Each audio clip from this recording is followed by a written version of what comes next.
بعد ما اجتهد وطلع عينه في التدريب وضحى كتير في ظروف صعبة عشان يتأهل بس للأولمبيات، فجأة لقى نفسه وصل للنهائي في الجودو، يعني ضمن الميدالية الفضية وبقى عنده كمان فرصة انه يبقى بطل العالم ويحقق الذهب ويرفع علم مصر. بس وقتها جاله خبر محبط شوية، خبر ممكن يقلل من عزيمة أي لاعب تاني. الخبر ده هو ان اللاعب اللي هيلعبه في النهائي هو أسطورة اللعبة وبطل العالم 4 مرات. اللاعب ده هو اللاعب الياباني ياسوهيرو ياماشيتا. طبيعي اي حد تاني كان هيقول خلاص مفيش امل ان انا اكسب الماتش الجاي ده، اصل انا فين وياماشيتا فين. بس رشوان كان بطل وما استسلمش. رشوان وفريقه فكروا في كل الاستراتيجيات الممكنه عشان يستعدوا للماتش اللي كل الموازين فيه لصالح اليابان، لحد ما وصل لهم خبر ممكن يقلب الموازين دي. ياماشيتا اتصاب في رجله اليمين، وفجاه كل خططهم اتغيرت، او نقدر نقول ان هي اتحولت من خطط كتير لخطه واحده بس مفيش غيرها. وخلاص كده ما بقاش فاضل غير تكه واحده على الفوز بميداليه ذهبيه تاريخيه ليه ولمصر. والخطه كانت بسيطه، اي حد مكانهم دي كانت اول حاجه هتيجي في دماغه.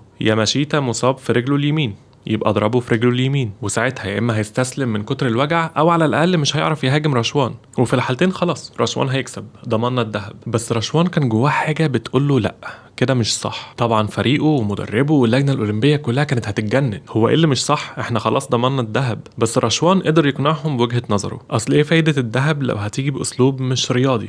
ما هي دي رياضة صح؟ وفعلا أقنعهم وأكدوا له إنهم هيفضلوا فخورين بيه مهما كانت نتيجة الماتش. الماتش ابتدى ورشوان فعلا التزم بكلمته وزيادة كمان. أي فرصة كانت بتجيله عشان يهاجم الياباني في رجله اليمين كان بيرفض حتى لو اتقلبت اللعبة عليه. اللاعب الياباني كان فعلا أسطورة، ولأن نقطة ضعفه الوحيدة ما تمش استغلالها قدر يتغلب على رشوان في ماتش درامي جدا، وفازت اليابان بالميدالية الذهبية وخسر رشوان وخسرت مصر للأسف. بس هل فعلا خسرنا؟ في نهاية الماتش التسقيف كان جنوني من الجمهورين، بس الأول مرة التسقيف ما كانش للكسبان، التسقيف كان للبطل المصري محمد علي رشوان. محمد رشوان خد بعد كده جايزة اللجنة الدولية الأولمبية للعب النظيف وجايزة الأمم المتحدة للعب النظيف، وكمان اسمه اتحط في قاعة مشاهير الاتحاد الدولي للجودو. ومش بس كده، موقف محمد رشوان ده اتدرس في المناهج اليابانية كدليل على أهمية الروح الرياضية، ده غير الأوسمة اللي خدها من رئاسة الجمهورية المصرية اللي افتخرت بيه برغم إنه ما خدش الذهب. بس برضو عايز أقول إن برغم إن شهرة رشوان ده بسبب موقف أخلاقي، بس ده ما يقللش من شطارته في اللعبة.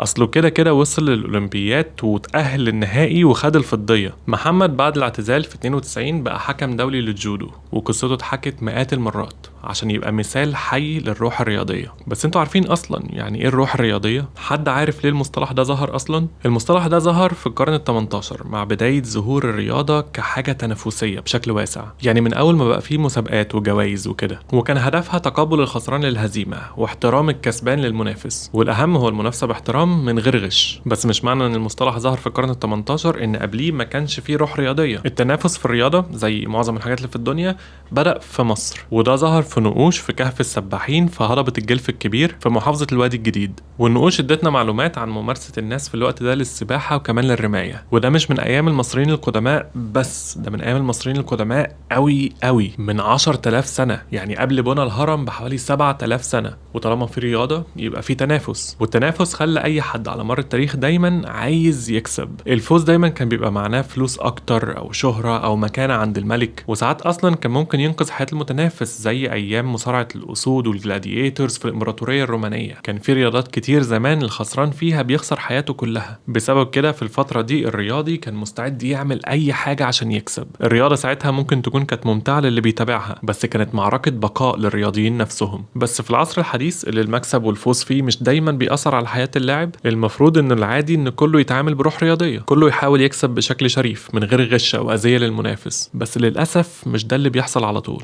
مثلا في اولمبياد ملبورن 1954 في ماتش الووتر بولو بين الاتحاد السوفيتي والمجر، الماتش خلص 4-0 للمجر، نتيجة عادية. بس اللي مش عادي هو لون المية لما الفرق طلعت منها. المية كان لونها أحمر. في الوقت ده كان في خلافات بين المجر والاتحاد السوفيتي، وصل لدرجة إن اللعيبة كانت بتلعب بغل رهيب واشتبكوا مع بعض كتير أثناء اللعب، وتعرف الماتش ده بعد كده باسم Blood in the Water Match. ولو حبينا نبرر لهم ونفترض إن اللي حصل ده ما كانش بسبب غياب الروح الرياضية، وإنه كان بسبب انتماء كل واحد لبلده وغيرته عليها، فالقصة الجاية بقى ملهاش أي مبرر. هي قصة مشهورة أكيد سمعتوا عنها. كان في متزلجة أمريكية رهيبة اسمها نانسي نانسي كاريجان، واحدة من أحسن اللاعبات في التسعينات، والكل كان متنبئ لها إنها تبقى من أحسن اللاعبات في التاريخ. كسبت كذا ميدالية في فترة قصيرة وكانت مبهرة جدا، رغم إنها جت في وقت الفريق الأمريكي كله كان قوي جدا. فريق زي ده كان طبيعي جدا إنه يتأهل للأولمبياد الشتوية سنة 1994. وهنا كانت المشكلة، أصل في اللعبة دي في الأولمبياد الشتوية بيتأهل لها 2 بس من كل دولة، والفريق الأمريكي زي ما قلت لكم كان كله قوي جدا، فكانوا بيختاروا اللي بيتأهل على حسب التصنيف المحلي والنقط اللي جمعتها كل لاعبة. ومن أهم البطولات اللي بتأثر على التصنيف ده هي بطولة أمريكا المحلية The National Championship. نانسي ما كانش حد عنده شك إنها هتكسبها وتتأهل للأولمبياد، وده كان هيسيب مكان واحد بس لحد تاني يتأهل معاها، وهيقلل من فرص اللاعبات التانية. ومن اللاعبات التانيين دول لاعبة مميزة جدا كان اسمها تونيا سمير غانم. انا اسف، عبد الرحمن اخوي هو اللي كتب السكريبت ومصمم ان انا اقول الافيه ده، رغم اني قلت له كذا مره انه افيه سخيف جدا.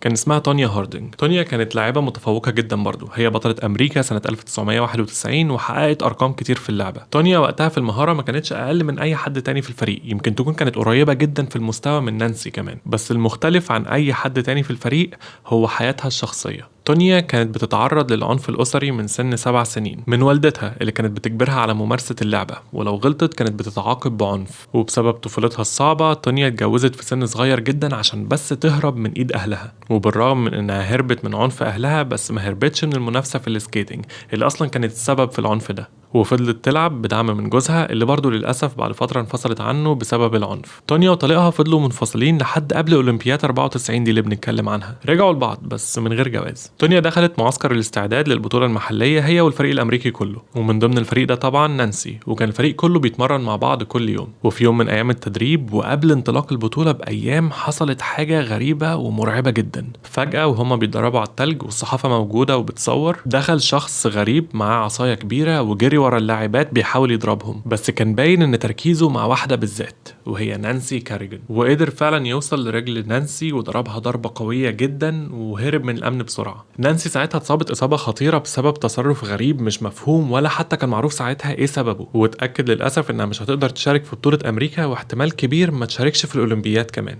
نانسي طبعا استبعدت من البطولة، بس تونيا زميلتها شاركت وكان مستواها كويس جدا، كسبت البطولة وبقت بطلة أمريكا لسنة 94، وبكده ضمنت التأهل للأولمبياد الشتوية هي وزميلتها نانسي كاريجان برضو اللي كانت لسه مصابة، بس ضمنت التأهل بسبب تصنيفها اللي كان لحسن الحظ لسه يسمح لها بالتأهل. والحسن حظ نانسي برضو ان بالرغم من ان الضربة كانت قوية جدا في رجلها الا ان الدكاترة اكدوا لها ان هي هتلحق تتعافى وتشارك في الأولمبياد الشتوية. بس القصة ما انتهتش، فضل برضو في سؤال محير الاتحاد وأمريكا كلها، هو مين الشخص اللي دخل يضرب الفريق ده وقدر يضرب نانسي وعمل كده ليه؟ فضل البحث شغال وقدروا يقبضوا على الراجل اللي عمل كده بعد الحادثة بأسبوعين، ولما سألوه عمل كده ليه اعترافاته كانت مفاجأة. قال انه عمل كده بطلب من طليق تونيا هاردينج اللي رجعت له من وقت قريب اللي قلت لكم عليه، فطبعا اتوجهت لتونيا وطليقها التهم. تونيا انكرت تماما انها كانت تعرف اي حاجة عن محاولة الاعتداء على زميلتها دي، وانكرت ده في التحقيقات اكتر من مرة، وكمان طليقها انكر ان ليهم اي علاقة بالموضوع. بس مع وجود شهود واعترافات منفذ الاعتداء بنفسه تونيا لقت انه مفيش مفر،